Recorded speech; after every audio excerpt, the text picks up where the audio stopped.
सब कुछ तय हो गया जी, वज़ीर आज़म आ गया, सदर आ गया, वज़ीर-ए-आला आ गए, गवर्नर साहब, एवरीथिंग इज़ डन नाउ, क्या आगे क्या है सियासी मंजरनामे के ऊपर? इस्तेकाम अब इसके बाद नज़र आ रहा है इस्तेकाम? समर साहब, सबसे पहले तो आपको जमहूरियत बहुत मुबारक हो। आते साथ 11 रुपए का पेट्रोल बढ़ चुका है और जो कौम को सबसे बड़ा रिलीफ मिला है इक़्तिदार और जमहूरियत आने से, वो मियाँ साहब के दोनों बेटों के केसेस ड्रॉप हो गए। तो आप सबको बहुत मुबारक हो, क्योंकि आप सब लोग बहुत ख्वाहिश रखते थे और जिन जो चैम्पियंस हैं इसके आइन और कानून के ठेकेदार, चौकीदार से तो कोई ताल्लुक नहीं है। नहीं, मैं डेमोक्रेटिक सिस्टम की बात कर रहा हूँ। सिस्टम की बात कर रहा हूँ, सिस्टम से तो कोई ताल्लुक नहीं है इनका। ये जो जमहूरी निज़ाम आ गया है, तो उसकी मुबारकबाद पाकिस्तानी कौम को मिलनी चाहिए। और देखें समर साहब, सबसे इंपॉर्टेंट चीज़ ये है कि तो चले बंदरबाट हो गई, इसको ये मिल गया, उसको वो मिल गया। एक गरीब को 25 करोड़ 24 करोड़ लोगों को क्या मिल रहा है, क्या मिलने वाला है और कैसे मिलेगा, सवाल ये है हमारा। वो तो कुछ नहीं मिलने वाला, ठीक है। उसकी क्लैरिटी आप ये रख लें कि आपके पास, आप अगर कलम से अपने पेपर पे लिख ले आज की तारीख और आज की डेट और आज का प्रोग्राम, तो इस गवर्नमेंट का टेस्ट केस, वैसे तो वहाँ पर 35 साल की परफॉर्मेंस है इनकी और लास्ट 16 महीने की भी है, लेकिन चले 1 मिनट के लिए मैं भूल जाता हूँ, आंखों से अंधा हो जाता हूँ, कानों से बहरा हो जाता हूँ, मुंह से गूंगा हो जाता हूँ और कहता हूँ सब बहुत अच्छा है। तो पहले रमज़ान से लेके 15वें रमज़ान तक आम आदमी ने जो चीज़ खरीदनी है, खानी है, पीनी है, वो सब डबल प्राइस पे होगी। तो उसके बाद आप खुद ही तयन कर लें कि इस गवर्नमेंट ने क्या परफॉर्मेंस दे दी है और इस गवर्नमेंट ने कितने दिन चलना है। ये आपके सामने आईने की तरह। मैं तो 6 महीने से पहले आपको 5 महीने पहले ज़दाई साहब की मुबारकबाद दे दी थी, आप उस वक्त भी मेरे पे हंस रहे थे। मैंने आपको भतीजे और चचा की इक्वेशन बताई थी, वो भी हो गई। तो वक्त से पहले मैं आपको बता रहा हूँ, आपको अच्छा लगे बुरा लगे, अनपॉपुलर चीज़ है, लोगों को तकलीफ होती है, मैं क्या कर सकता हूँ। मैं तो जो आपको बता रहा हूँ प्रैक्टिकल बात बता रहा हूँ कि गरीब को यहाँ सही है कोई आगे रिलीफ। चले, गरीब का मामला तो है, सियासी मंजरनामे पे क्या होने जा रहा है आगे? सियासी मंजरनामे पे देखें, 9 मई के ऊपर तुन के इसकी अकाउंटेबिलिटी होनी है, इसके लिए अमेंडमेंट की जानी चाहिए और की जाएगी भी, ज़रूरत पेश आई तो उसमें तो कोई दो राय होनी नहीं चाहिए। आर्मी एक्ट में तरमीम की जो बात हो रही है, उसका तो बड़ी क्लैरिटी है। KP के CM भी परेशानी में नज़र आ रहे बहुत ज़्यादा जल्दी मुझे, और अंदर खाने जो माफ़ी तलाफियों की बात हो रही है, वो ऐसी कोई प्रपोजल या कोई डील या ढील कोई ऑन द टेबल तो है नहीं, ना कोई देर है, ना कोई लेके गया है, ना कोई पेशकश है। इंतजार जरूर है, डायरेक्ट या इनडायरेक्ट भी नहीं है। इनडायरेक्ट भी कोई भी नहीं है, कोई भी नहीं है, किसी किस्म की नहीं है। There is no charge. तो कहते हैं मुझसे रब्ता नहीं किया गया 8 फरवरी के बाद, लेकिन ज़रा किसी और से रब्ता हुआ होगा? फिर किसी से नहीं हुआ। सब ये चूरन बेच रहे, किसी से नहीं हुआ। कल शेर अफजल मरवत भी कह रहे थे, वो ये कह रहे थे कि कुछ रब्ते हुए हैं, देखिए इस्टेब्लिशमेंट रब्ते हुए हैं, लेकिन चीज़ें हमारी मर्जी और मंशा के मुताबिक नहीं थी जो वहाँ से टर्म्स एंड कंडीशंस थी। देखिए मैंने तो आपको सबर साहब बड़ा क्लैरिटी से बता दिया है, ना तो इनडायरेक्ट है, ना कोई डायरेक्ट है, ना किसी किस्म की होती है, ना होती नज़र आ रही है, ना कोई पेशगोई है, ना कोई इसके ऊपर कोई आगे 1 सेकंड के लिए भी कोई, अगर आप मुझे कहें एज ऑफ नाउ, तो कोई ऐसी चीज़ ना है, ना मंजरनामे में नज़र आ रही है। मंजरनामे पे अकाउंटेबिलिटी रूथलेस मुझे नज़र आ रही है, 9 मई के ऊपर जो होनी भी चाहिए, उसमें जो भी मुलव्वस है उसका एहतसाब होना चाहिए और आर्मी कोर्ट्स को ही करना चाहिए, क्योंकि उन्हीं की वो डोमेन है। जिन्होंने नारे वारे लगाए वो ज़रूर कन्वेंशनल कोर्ट्स में चले जाए, लेकिन बहुत सारा दारोमदार ये है कि 6 और 9 को पढ़ने वाले जब आपके लिए 6 पढ़ते हैं और मेरे लिए 9 पढ़ते हैं, तो फिर यही जमहूरी जनाजा लेके हमें चलना पड़ता है इस मुल्क के अंदर। तो मुबारक हो सबको। ये जो फॉर्म 45 वाली बात करी तरीके साहब की, फॉर्म 45 के मुताबिक मुझे कह रहे हैं कि हम जीते हुए हैं, और नज़र भी आ रहा है कि जिस तरह से आपने देखा इलेक्शन कमीशन अपनी वेबसाइट के ऊपर फॉर्म 45 अपलोड किए हैं, वो वहाँ पे जो कांट छांट हुई है, जिस तरह की वहाँ पे टेम्परिंग जो बताया नज़र आ रही है, तो इस पर आपको लग रहा है ये मामला स्टैंड कर पाएगा, या इस पर इन्हीं का दायरा PTI supreme court of Pakistan जारी है अगले हफ्ते पटिशन लेके? तहकीकात इसकी हो, कोई ऐसा फोरेंसिक हो, ऐसा कोई 45 और फॉर्म 47 में तो सिर्फ आप छोले ही खा सकते हैं। बहुत ज़्यादा आपको प्रॉब्लम है तो चने खा ले, और अगर आप बहुत ही ज़्यादा रिफाइंड है और सोशल मीडिया के दौर में तो फ्रेंच फ्राइज और केचप उसके अंदर डाल खा ले, मसाला भी छिड़क ले। तो ये तो फॉर्म 45 और 47 का फ्यूचर है। और ये बावजूद इसके कि वो जो हमने टेम्पिंग वो देखिए आप काट कूट के जो नंबर चेंज किए गए आगे पीछे, उसके लिए ना थोड़ी सी हम थोड़ा पीछे चले जाते। 2013 में भी हुआ था, 2018 में जरा नफीस तरीके से हुआ था, इतना ज्यादा तो नहीं बना। नजर आ रहा है कि 109 को 909 बना दिया गया है, आपको बड़ा 313 को 1313 बना दिया गया है। 13 में भी यही हुआ, इतना ब्रेजन तो नहीं था ना। 18 में भी यही था, 18 में थोड़ी नजाकत थी, इतना ब्रेजन नहीं, नजाकत थी, आर्टिस्टिक था, क्लासिक था, लेकिन टैबरिंग थी, इतनी जोर से थी। आप उसको ये कह सकते हैं कि बहुत अच्छी तरह रैपिंग और पैकिंग बड़ी अच्छी हुई थी इसकी। इसकी बॉडी होगी, आपने इंक्लूडिंग योर ओन सीट।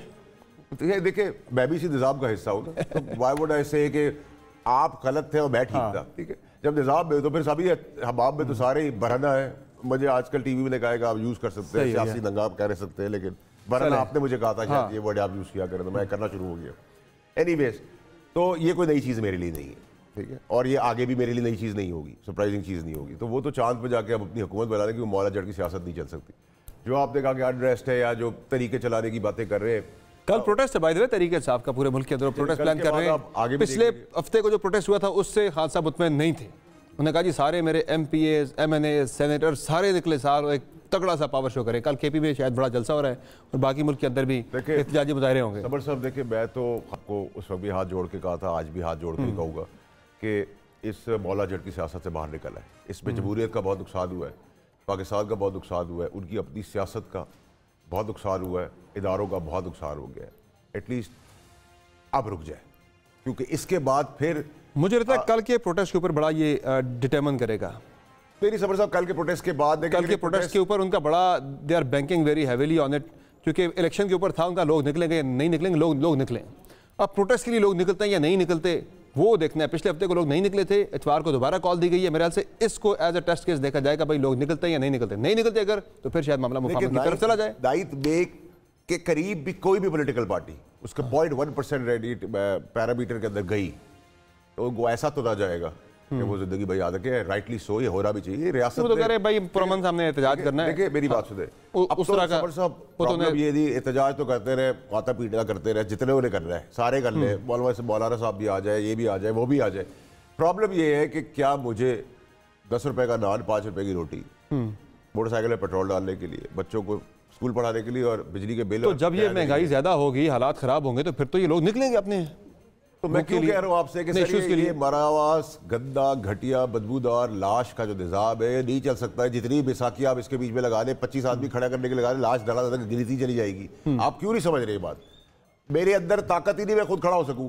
मुझे आप 25 लोग मिलकर खड़ा है, जैसे ही मुझे चेंज करें, क्या मुतबादिल क्या फिर मुतबादिल? तो अभी अगर आपने इसी घटिया निज़ाम को थोड़ा और आगे ले जाएगी तो पीपल्स पार्टी का मैं रोल देख रहा हूँ, कुछ महीने वो आगे ले जाएगी इसको, ठीक है। लेकिन उसके बाद क्या होगा? उसके बाद आपके पास कोई रास्ता नहीं है कि जब तक आप नए लोग, अच्छे लोग, साफ सुथरे चेहरे इन्हीं पॉलिटिकल पार्टी से एक इलेक्शन से ना लाए, तब तक मुल्क का हालात नहीं ठीक हो सकते। वो ज़रा देखें, एक बात तो बड़ी क्लियर है कि शफाफ इलेक्शन जो है वो बहुत ज़्यादा ज़रूरी है इस निज़ाम के लिए भी और मुल्क के लिए भी।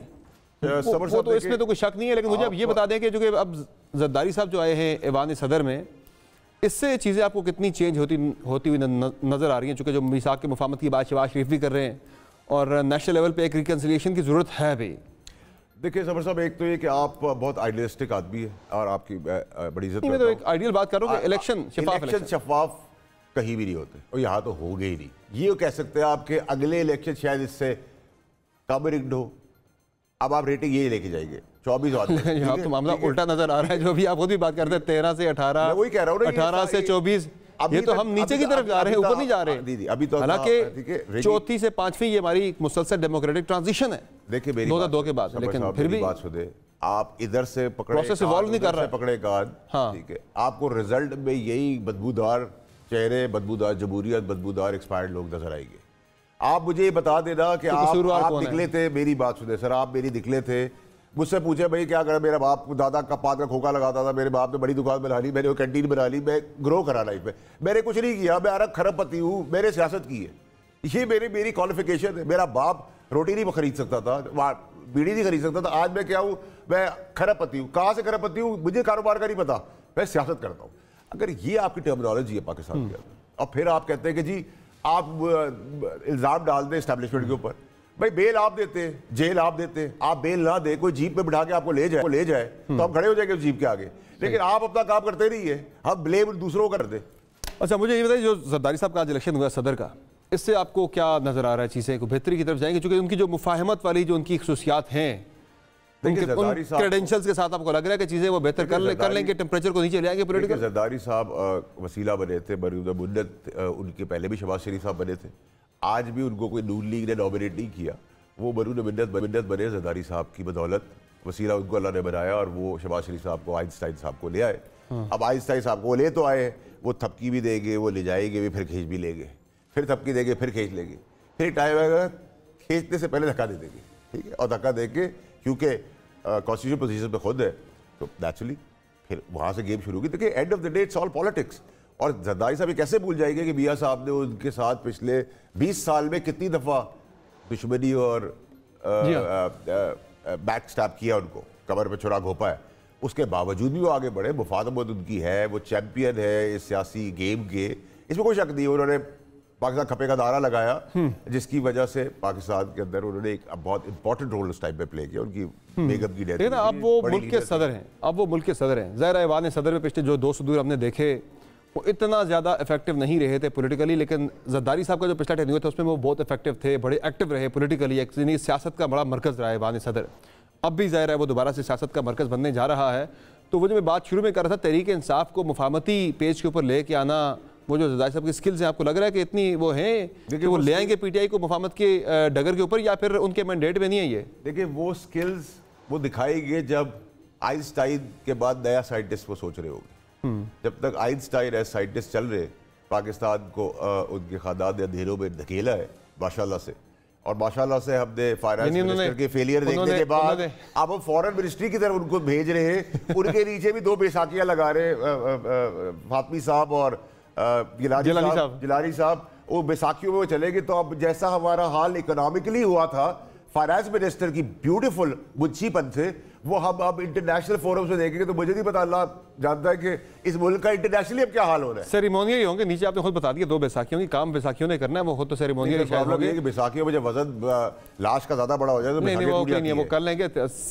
जरा वो वजीर खजाना के तौर पर भी जरा डीलिंग वगैरह दुनिया में करते रहे, तो यहाँ भी लगता है चला ही लेंगे धक्का चक्का देकर। मुझे ये बताया, जो मैं बात कर रहा था कि ये जो मुफाहमत वाली बात मैं कर रहा था, इसमें जो आप जरदारी साहब ने जो बात की है ना, शहबाज शरीफ साहब को आइंस्टाइन करार दिया उनका। तो आइंस्टाइन जो है वो तो तजुर्बे करता था ना, तो उन्होंने पाकिस्तान के ऊपर तजुर्बा का करार दे दिया जरदारी साहब ने इनडायरेक्टली कि तजुर्बा का ही है। बिटवीन द लाइंस तो जरदारी साहब ने तो काम उतार ही दिया उस आइंस्टाइन के टैग के ऊपर। तजुर्बा का है, आइंस्टाइन बिठा दिया हमने।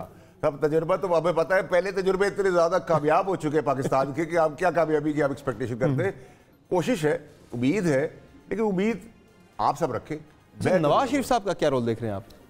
शहबाज शरीफ साहब का रोल एग्जैक्टली वही है जो आगे शहबाज शरीफ का रोल हो रहा है। Will he fly back to London और हवा खाए, वहाँ कॉफी पिए, बच्चों से कहे। देखिए एक्सपेरिमेंट तो ने करा दिया आपको सुबह। एक और बड़ा एक्सपेरिमेंट आ रहा है वैसे। एक और बड़ा एक्सपेरिमेंट आने वाला है। वो क्या है? वजीर दाखिला मोहसिन नकवी। कि सर मोहसिन नकवी के ऊपर आप क्यों पीछे पड़ गए? आप सारे मैं पीछे नहीं पड़ गया, मतलब सारे चैनल मैं बिल्कुल पीछे नहीं पड़ा, मैं बिल्कुल पीछे नहीं पड़ा। लेकिन एक बात करो कि पीटीआई उनके पीछे पड़ी, वो कह रहे भाई उन्हें ना लेके आए। देखिए मेरी बात की कोई ख्वाहिश या फरमाइश पे तो नहीं कोई चल रहा ना। प्रॉब्लम सारी ये है कि देखिए आपको सूबा स्टार प्लस यानी कि सूबा पंजाब के अंदर आपको बुज़दार 2 मिल गया। अब आपने पहले इकदाम तो 7 दिन के अंदर देख लिए, तो 7 दिन के बाद आप उसको भी असेस कर लेंगे आगे क्या होने वाला है उस मुल्क के साथ। उन्होंने अभी तक तो star plus oblique Punjab government oblique Punjab PEDA service के तहत मैयत होने के बाद डिस्पैच करेंगे आपको उनके सर्टिफिकेट, डेथ सर्टिफिकेट घर पर पहुँचाएंगे, तलाक के कागजात पहुँचाएंगे आपको, बच्चे पैदा होने के बाद। मतलब जितनी पाकिस्तान के लिए मुश्किलात की चीज़ें, मनहूस चीज़ें, बुरी चीज़ें, तकलीफदेह चीज़ें, वो सब आपके घर पहुँचेगी। तो दूसरी तरफ आप देखेंगे कि फिर आप स्टार प्लस की तरह आप एंट्री देख लेंगे स्कूल के अंदर, सही, फिर स्कूल के अंदर एक जगह भी मिल चुकी है, फिर एक थाने के अंदर। अच्छी बात नहीं है, वज़ीर आला है वो मुंतखब सूबे की, अगर जा रही है वहाँ पे वो लोगों के घरों में जा रही हैं, स्कूलों में जाके देख रही है, तो ये बड़ी अच्छी बात है कि वज़ीर आला एक्सेसिबल है, बजाय कि वो वज़ीर आला हाउस में बैठ के सूबे को चलाएं, अवाम में जा रही है, बुरी बात इसमें क्या है? मेरी सर गुजारिश एनकरेज करना चाहिए। आइंस्टाइन और बुज़दार 2 की इक़दामात के तहत अगर गरीब का पेट पल रहा है, भर रहा है, उसको नौकरी मिल रही है, वो बिजली के बिल दे सकता है, डॉलर का टेल हो सकता है, महंगाई कम हो सकती है, पेट्रोल नीचे आ सकता है, हम खुद आइंस्टाइन को जाके सलाम करेंगे। आइंस्टाइन की आप जिसको मर्जी ला के यहाँ बैठा देना, तो जो हालात हैं कोई रिलीफ नहीं दे सकेगा, चाहे वो शहबाज शरीफ हो, मरीम नवाज हो, या दुनिया के किसी भी बड़े से बड़े लीडर को आप ला के यहाँ बैठा दें, नहीं ला सकता, क्योंकि हालात इतने बड़े इस वक्त हमारे खराब है। हमने IMF प्रोग्राम में फिर हमने जाना है, हमारे हालात जमीनी इकाई को देखे ना, तो अगर वो जा रहे हैं अवाम के पास, किसी का कुछ नहीं दे सकते, कम से कम दिलजोई जाके कर रहे किसी घर में जाके, तो अच्छी बात नहीं है ये। तो सर हौसला अफजाई हो जाती है, चली जाती ना गुज़दार 2 साहिबा, जिसकी जज की बेटी बीवी ने जिसका सर तोड़ा था, तागे तोड़ी थी, हाथ तोड़ा था, आईजी को बुलाती, बोलो इसको इंसाफ दो, 15 दिन के अंदर जेल की सलाखों में, चाहे कितने में ताकतवर शख्स हो। तब तो हम भी कहते हैं क्योंकि बात थी, आप दिलजोई कर लेते। आपने डिस्पैचिंग कमेटी बना दी है। One last question, Arif Alvi साहब को आप कहाँ देख रहे हैं? केसेस के अंदर मतलूब होंगे वो बहुत जल्द। अच्छा जी माशाल्लाह से, और इंशाल्लाह टफ टाइम उनका शुरू हो रहा है। इम्यूनिटी खत्म होगी, एंटीबायोटिक का डोज खत्म हुआ है।